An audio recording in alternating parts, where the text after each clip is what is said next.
Oke, selamat malam semuanya.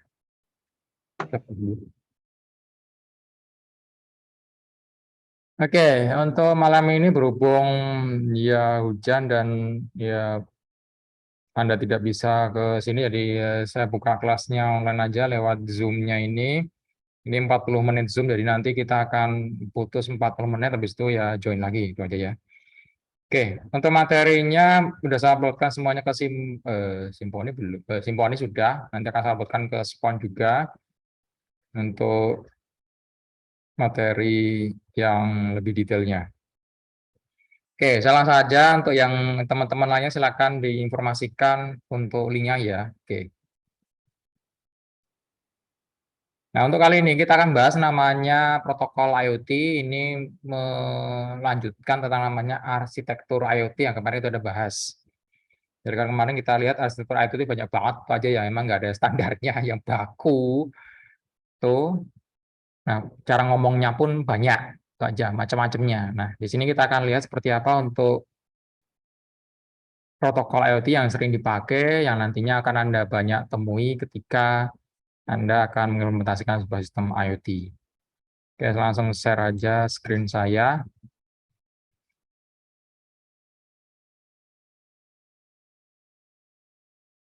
Screen aja ya.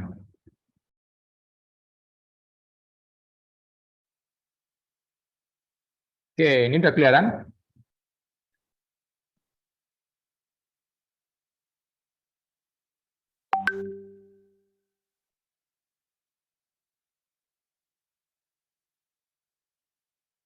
Oke, nanti kalau nggak kelihatan silakan diinformasikan ya di chatnya. Oke, ini langsung aja. Mana?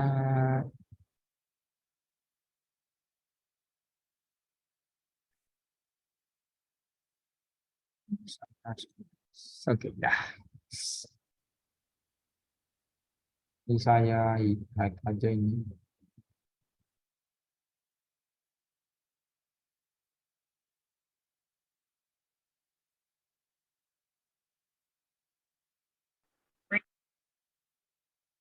Oke, nah kita akan mulai dengan mempelajari namanya protokol IoT. Protokol IoT banyak banget, itu aja. Ada yang high speed, ada yang low speed, ada yang medium, ada yang payloadnya gede, ada yang mahal, ada yang murah, itu aja. Nah, setiap layer IoT di arsitektur IoT kemarin itu punya fungsi spesifik, itu aja. Anda nggak bisa menghandle setiap layer harus bisa semuanya, nggak seperti itu. Jadi satu protokol itu tidak bakal bisa Anda pakai di berbagai macam layer, standar seperti itu. HTTP contohnya itu nggak bisa Anda pakai di device yang nggak tahu stack HTTP itu aja. Di protokol yang rendah juga nggak bisa Anda pakai ketika Anda ngomong-ngomong dengan aplikasi, karena mereka nggak ngomong sampai selevel rendah itu. Makanya untuk aplikasi sistem itu-nya, ya Anda harus milih-milih secara tepat dan efisien protokol yang akan Anda pakai. Itu ya. Jika ada protokol yang cocok, maka Anda akan menghasilkan efisiensi yang tinggi, hasilnya efektif, sehingga Anda bisa melakukan monetisasi dengan cepat untuk servis maupun layanan IoT Anda.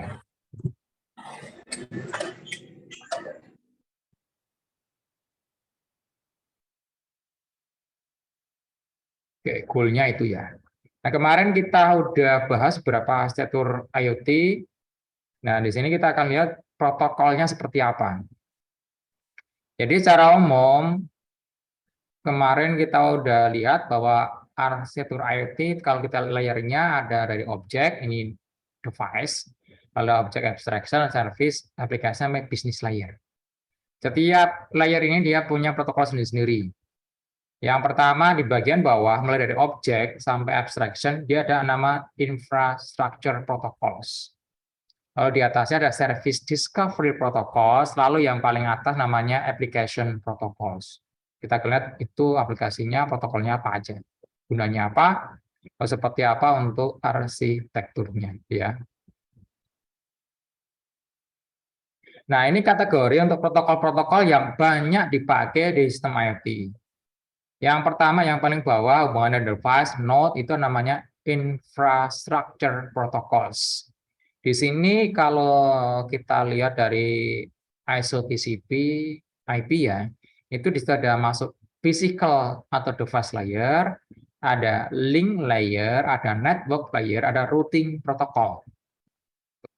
Setiap sub layer ini dia punya protokol sendiri-sendiri. Yang paling bawah kita lihat dari paling bawah, physical atau device layer. Di situ ada yang menggunakan protokol LTE, Advanced, lalu ada EPC, EPC ini dibagian untuk RFID, NFC, dan sebagainya ya. Lalu IEEE 802.15.4 Z-Wave juga nanti akan nongol di sini banyak sekali protokol-protokol lainnya. Lalu naik ke atas, ada link layer, di situ hampir semuanya menggunakan protokol 802.15.4. Kalau di network layer-nya, Anda akan ketemu network layer standar IP versi 4 atau IP versi 6. Tetapi juga ada network khusus yang dipakai untuk protokol IT, namanya 6LoWPAN. 6LoWPAN ini dia Low Power Wide Area Network. Kalau yang WAN biasa itu powernya gede banget. Jadi agak kurang cocok kalau dipakai untuk IoT. Makanya si IoT ini dia mempergunakan network layer yang agak spesifik. Goal-nya low power. Itu aja sih. Lalu di atasnya sama menggunakan routing protocol. Nah, untuk service discovery, si IoT ini punya banyak macam caranya. Yang paling umum bisa Anda implementasikan namanya MDNS. Lalu ada lagi DNS SD atau DNS Service Discovery. MDNS ini DNS tapi dia sifatnya multicast. Artinya apa? Artinya kalau Anda scanning di jaringan Anda akan tahu, oh di IP ini dia punya service ini. Itu multicast DNS. Nah, MDNS sendiri bisa Anda implementasikan dengan mudah menggunakan ESP8266. Itu nanti ya. Lalu kalau di aplikasi protokol, oh bejibun banyak banget itu aja. Yang paling gampang dan paling banyak Anda pakai kalau ngomong IT ya ini. HTTP REST. Ya, itu yang paling banyak. Lalu ada XMPP. XMPP dipakai untuk apa? Messaging. Lalu ada MQTT. MQTT. MQTT dia dipakai untuk apa? Untuk komunikasi real time low payload dengan apa? Dengan menggunakan TCP RAW mentah itu aja ya. Karena dia sifatnya TCP RAW, maka MQTT ini dia boleh dikatakan sangat cocok untuk device-device dengan low power. MQTT SN beda lagi, SN-nya secure ya. Kalau MQTT biasa ini bisa nggak secure. Nah itu. Tapi secara umum sama persis. Ada lagi AMQP, Advanced Multiplexing Protocols. Saya lupa kui-nya apa ya. Itu aja. AMQP itu dia satu protokol dikerubutin oleh banyak payload. Itu aja. Seperti itu ya. Lalu yang CoAP ini Constrained Application Protocols. Ini merupakan versi low, boleh katakan sih low apa ya, low speknya lah dari namanya HTTP. Jadi HTTP ini speknya tinggi, dia butuh RAM agak gede. Tapi kalau pakai CoAP, dia RAM-nya sangat kecil. Tapi ngomongnya tetap menggunakan HTTP, itu aja. Ya itu CoAP seperti itu ya. Lalu lagi nama DDS. Device Discovery Service, misalnya. Ya, itu ya. Ini kategori protokol di IoT. Oke.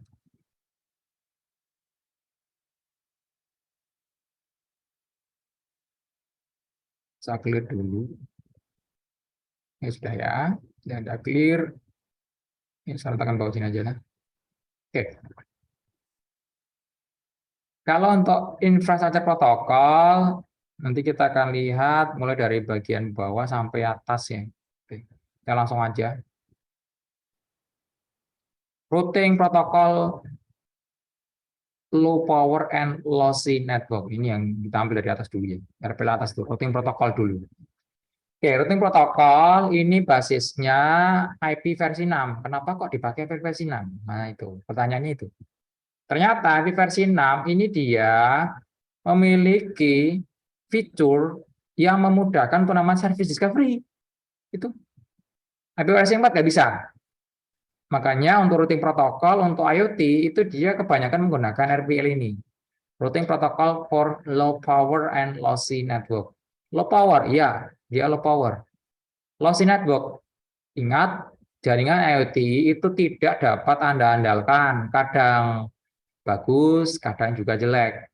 Itu aja. Tergantung apa ya, tergantung networknya seperti apa, apakah dia baru sibuk ataukah dia sepi ataukah dia jauh dan sebagainya. Karena dia low power dan cocok untuk lossy network, maka cocok untuk IoT. Ya tadi itu karakteristiknya ya.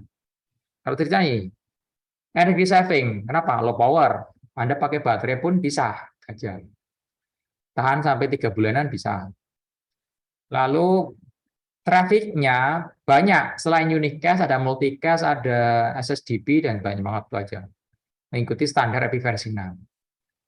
Terus untuk routing layernya, routing payloadnya itu lebih sedikit ya daripada routing yang biasa dipakai untuk IPv4 ataupun antar router yang biasa. Nah, model RPL ini bisa macam-macam. Yang paling umum sih ada point to point, ada juga point to multi point. Kita lihat nanti ya. Nah, ini contoh untuk routing protokol yang berbasis low power lossy tadi itu. Yang pertama DODAC. DODAC ini Destination Oriented Directed Acyclic Graph. Tujuannya ngapain sih? Tujuannya meminimalkan namanya loop untuk siklusnya. Tuh. Jadi ini berbasis graf. Jadi kalau Anda sudah pernah belajar graf di algoritma struktur data satu pasti sudah dikasih itu aja ya. Graf. Dia menggunakan fitur itu graf. Jadi child node mana? Child node mana tadi? Drawingnya mana ya? Nah, ini. Grow. Child node ini misalnya dia hanya tahu root-nya. Root itu apa? Root itu ada atasnya. Ini root-nya daripada child ini. Ini root-nya juga daripada child itu. Terus si child akan selalu memilih root yang paling optimal. Tuh. Optimal dalam artian apa? Payload-nya ataupun bukan payload-nya sih. Sinyalnya itu paling bagus. Umumnya seperti itu. Otomatis. Ini kalau untuk namanya DODAC. Ini satu protokol di routing protokol layer di IoT.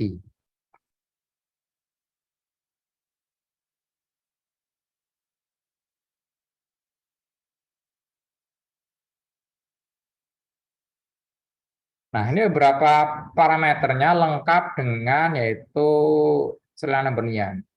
Ada nama DODAC Information Object di I/O, itu sebuah message juga. Ada namanya DAO, Destination Advertisement. Dipakai untuk ngapain?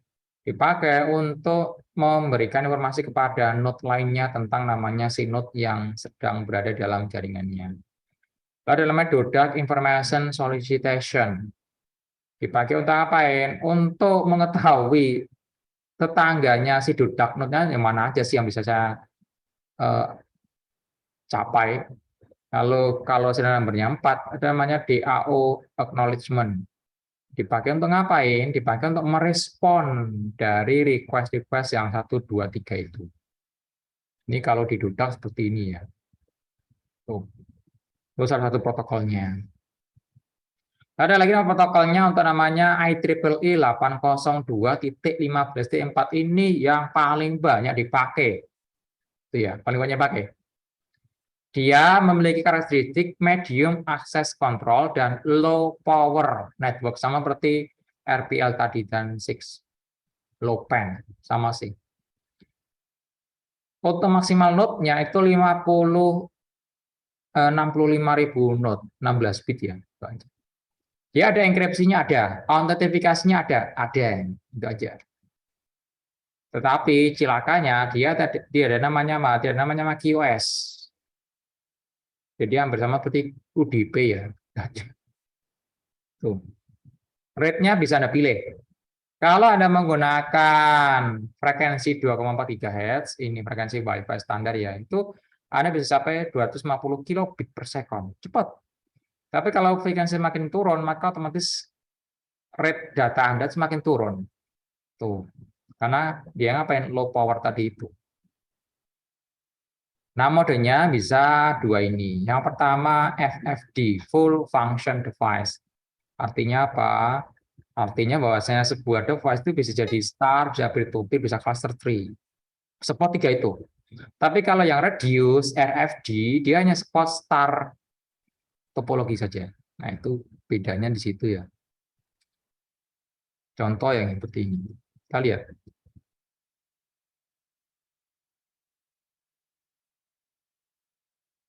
Nah, yang abu-abu ini reduce function. Tuh. Jadi hanya sebagai star node saja. Tapi kalau yang ini cluster head-nya. Yang ini full function node. Ya, ini full function node, function node, function node. Ada PC itu PAN, eh, public area network itu ya. Ada cluster head-nya, CH, lalu ada PC-nya juga. Seperti ini bentuk untuk namanya IEEE 802.11.15T4. 802.15T4. Itu salah satu protokolnya untuk apanya network layer-nya. Tapi ada juga yang mempergunakan yaitu IP versi 6-nya untuk low power wireless personal area network-nya. Namanya 6LoWPAN. Standarnya RFC 6282. Anda bisa googling sendiri isinya apa ya. 6LoWPAN ini bisa Anda implementasikan di semua frekuensi. Tidak seperti IEEE 802.15.4 yang dia hanya 3 kanal frekuensi saja. Kalau 6LoWPAN bisa Anda pilih sendiri. Fiturnya lumayan wah daripada IEEE 802.15T4. Yang pertama dia basisnya IP sudah modern. Terus 6LoWPAN itu dia support mesh network. Mesh network ini apa? Mesh network ini dia jaringan yang bisa berdiri sendiri tanpa perlu namanya tadi kalau di IEEE 802.15.4 ada PC, ada PAN. Dia nggak butuh itu. Jadi satu node itu fully functional node, bukan reduce. Tuh. Jadi ketika Anda set sebagai mesh network, maka dia otomatis akan bisa mengestablish komunikasi secara independen. Terus 6LoWPAN itu dia sangat rendah kebutuhan dayanya. Dan karena dia support mesh network, maka dia robust. Jadi Anda nggak butuh infrastruktur komunikasi eksternal.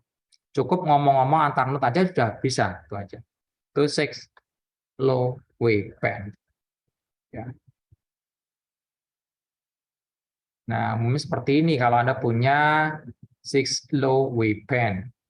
Contoh, ini node-node-nya ya. Ada root, ini head, ini child-nya. Anda lihat alamatnya, itu alamat IP versi 6. Itu ya, bukan IP versi 4 ya. Tuh.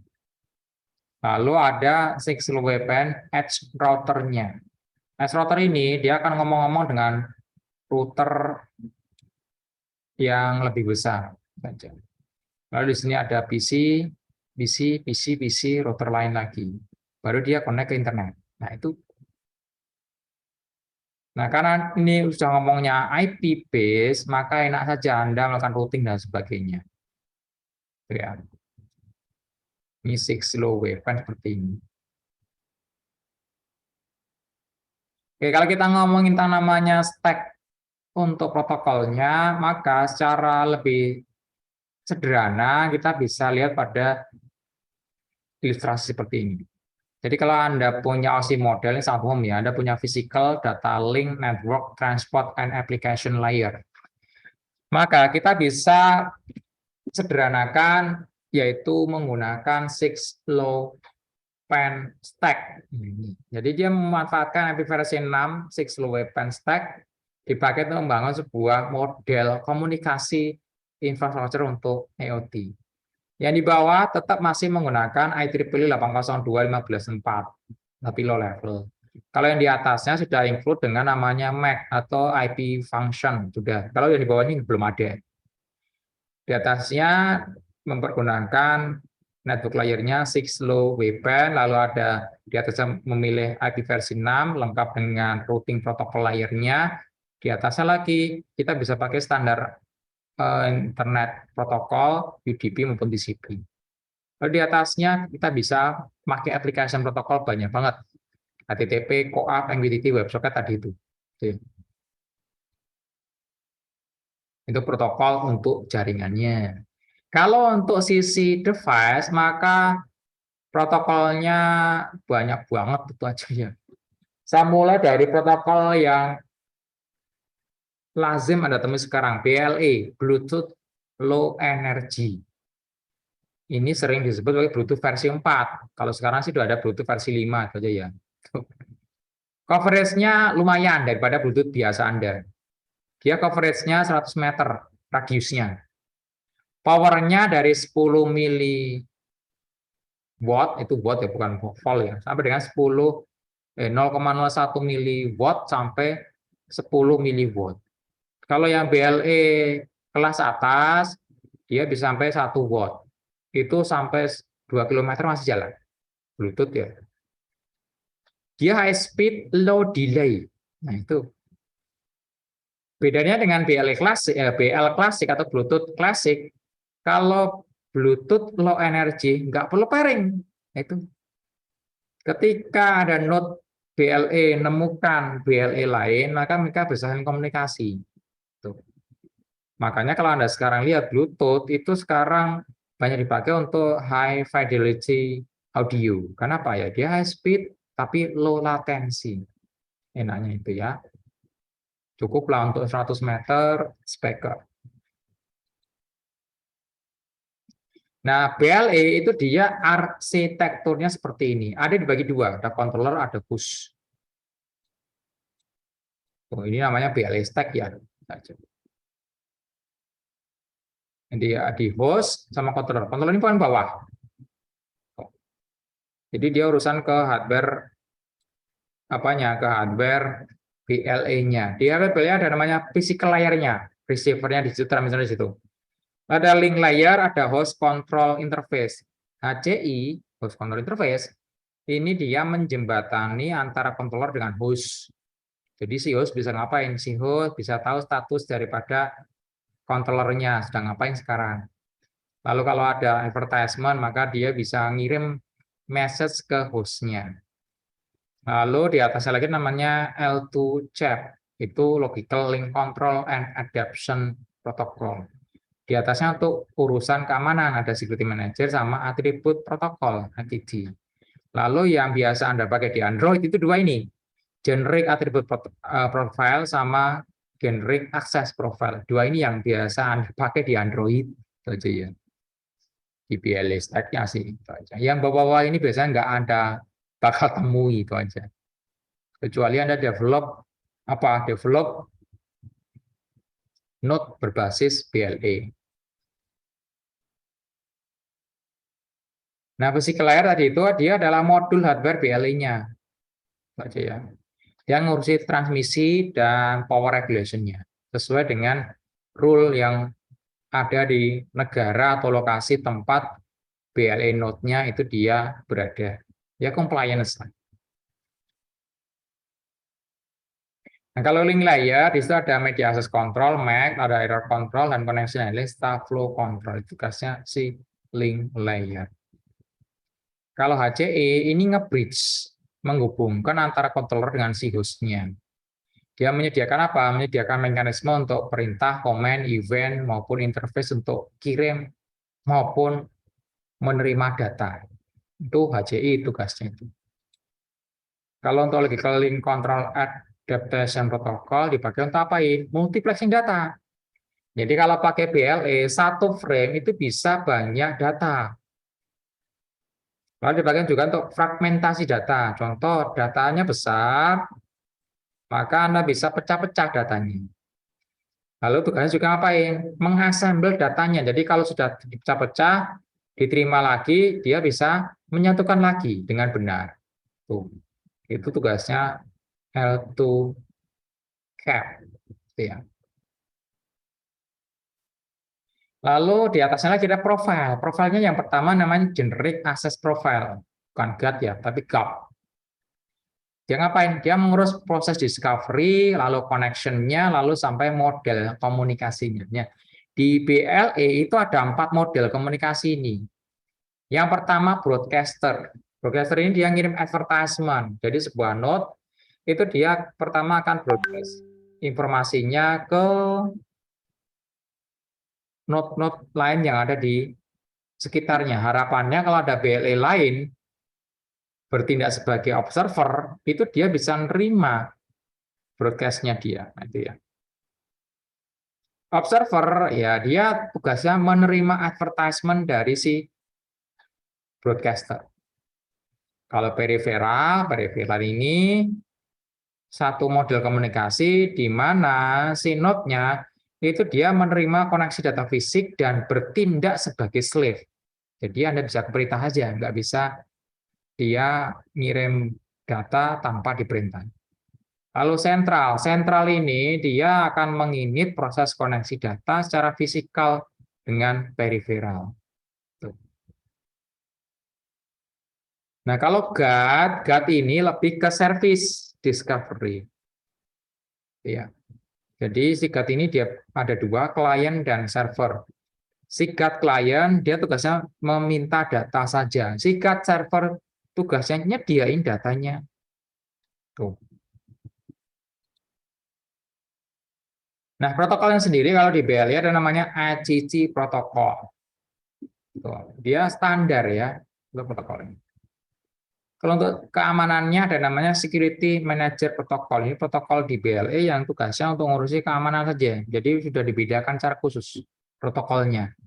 Kalau Anda ingin kirim data pakai HTTP, tapi kalau Anda ingin melakukan proses autentikasi dan sebagainya, Anda bisa pakai SM protokol.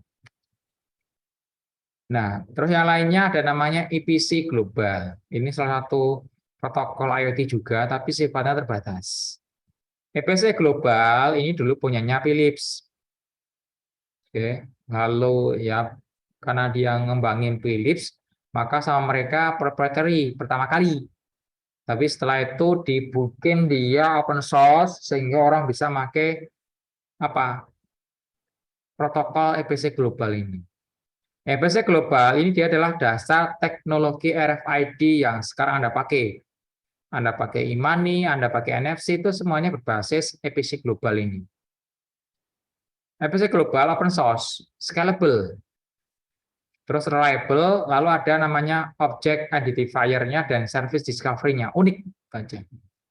Contoh, Anda beli kartu RFID itu dijamin unik sampai 32 bit. Oh ya. Komponennya ada yang menggunakan 2 versi, 96 bit ini yang paling umum, lalu yang 64 bit kelas 1, 2, dan 3. Oke, ini nanti 10 menit lagi akan close. Oke, ini ya. Yang 96 bit ini yang standar lama itu aja ya. Tapi yang banyak dipakai ya itulah.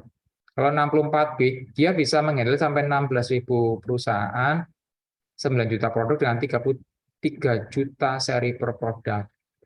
Ya lebih sedikit ya lebih sedikit. Seperti ini, kalau Anda punya yaitu apa? EPC Global Communication Node. Ini aplikasi IoT Anda akan ngomong-ngomong dengan ONS-nya. Tulisan reader EPC-nya, ada tag node-nya, maka si reader ini dia akan mentransmit energi ke si tag-nya. Tag-nya akan memberikan respon ke si reader-nya. Si reader dia akan memberikan datanya ke ONS, baru akan diakses oleh aplikasi IoT Anda. Tuh. Jadi selama terpakai si tag card itu dia sifatnya pasif. Tidak ada power, tidak ada power. Tuh, jadi Anda pakai NFC itu nggak ada powernya sama sekali itu tuh. Nanti HP Anda yang akan memberikan power ke si card NFC-nya lewat apa ya? Lewat transmisi radio frekuensi. Itu makanya kenapa kalau Anda pakai RFID, NFC itu dia harus agak dekat tuh ya dengan si readernya, baru kebaca.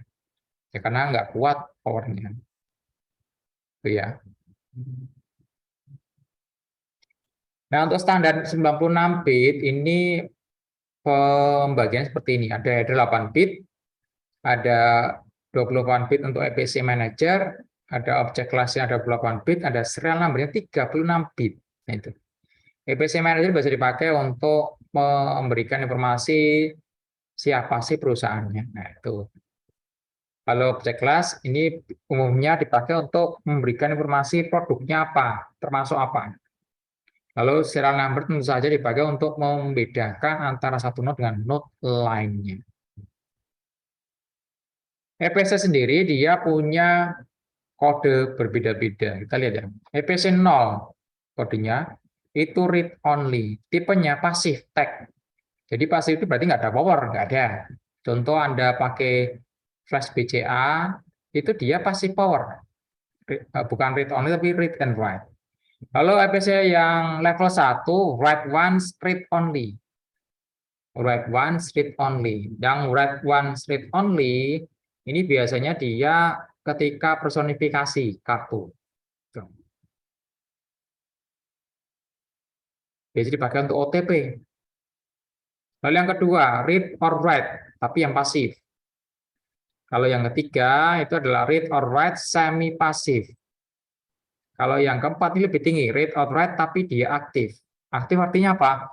Aktif artinya dia ada power sendiri. Tuh. Sehingga dia bisa ngirim transmit data langsung tanpa perlu diminta oleh si readernya. Ini umumnya Anda lihat pada aplikasi EPC Global atau NFC yang dipakai untuk tracking misalnya truk atau yang lainnya.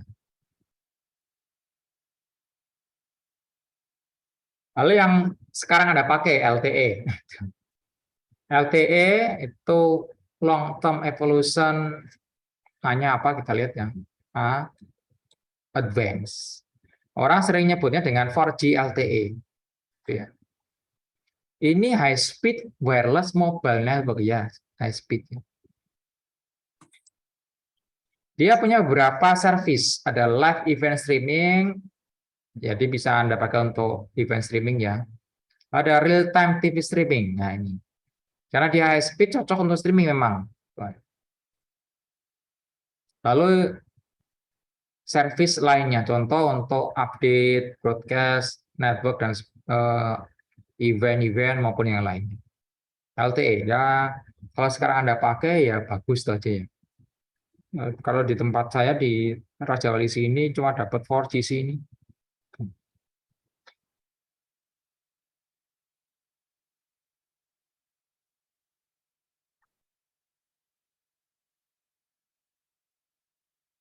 Oke. Lalu ada lagi protokol khusus ya ini. Ini nggak open source tuh aja. Silahkannya itu sih. Namanya Z-Wave. Z-Wave ini low protokol untuk home area network. Jadi protokol khusus untuk residential node, satu rumah. Developernya Genesis, frekuensinya 900 MHz. Dia menggunakan prinsip mass networking. Jadi setiap node itu fully functional node. Sebagai node client iya, sebagai node server juga iya. Komponennya ada controllernya, ada slave-nya.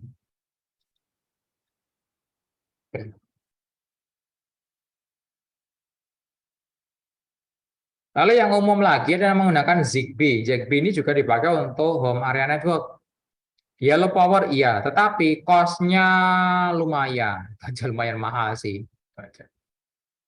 Si Zigbee ini kelebihan apa? Dia mendukung banyak node dengan jumlah maksimal node 65.000 node. Untuk spesifikasi Zigbee seperti ini. Jadi di sisi hardware itu dia menggunakan 802.15.4 protokolnya. Lalu kalau di sisi network and security serta aplikasi dia menggunakan namanya Zigbee Stack. Zigbee Stack inilah yang sifatnya proprietary, bukan open source ya. Silakannya itu sih. Lalu di aplikasinya itu udah bukan urusan Zigbee.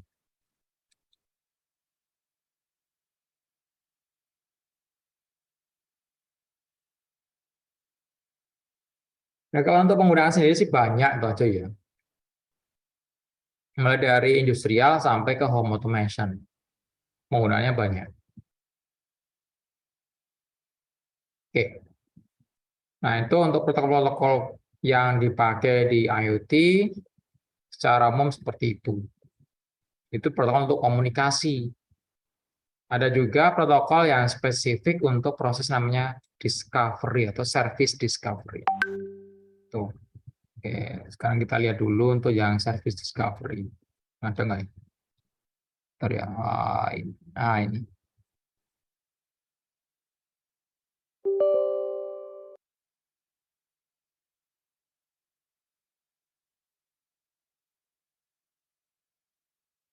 Nah, kalau tadi protokol untuk yang protokol generiknya, si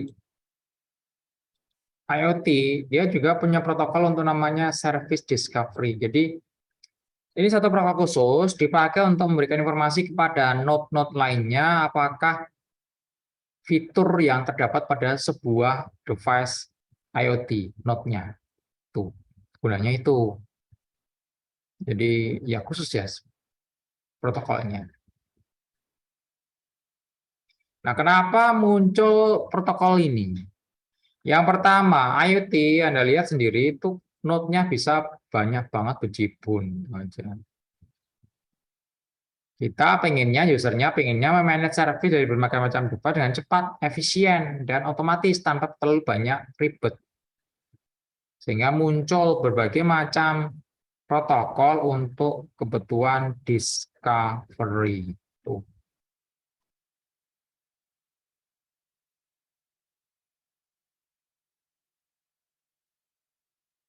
Nah, kita lihat. Yang pertama, Bluetooth Beacon. BLE Beacon sih orang lebih sebut ikutnya saja. Jadi BLE Beacon ini protokol umum sangat umum di device modern HP Anda juga punya. Bisa dipakai untuk namanya memberikan informasi kepada node di sekitarnya tentang namanya objek ID dan data unik. Device lain bisa menerima dan mengaknowledge si beacon tadi itu. Lalu akan ada proses lainnya sampai akhirnya si beacon-nya itu bisa dimanfaatkan. Ya, ini saya akan baca ini ya, beacon stack ini untuk BLE Made Simple. Ini sudah mencakup banyak banget untuk mode BLE dan beacon ini. Ya, ini 1 menit lagi udah habis. Nanti kalau sudah habis saya lanjutin lagi untuk link lainnya. Tunggu ya.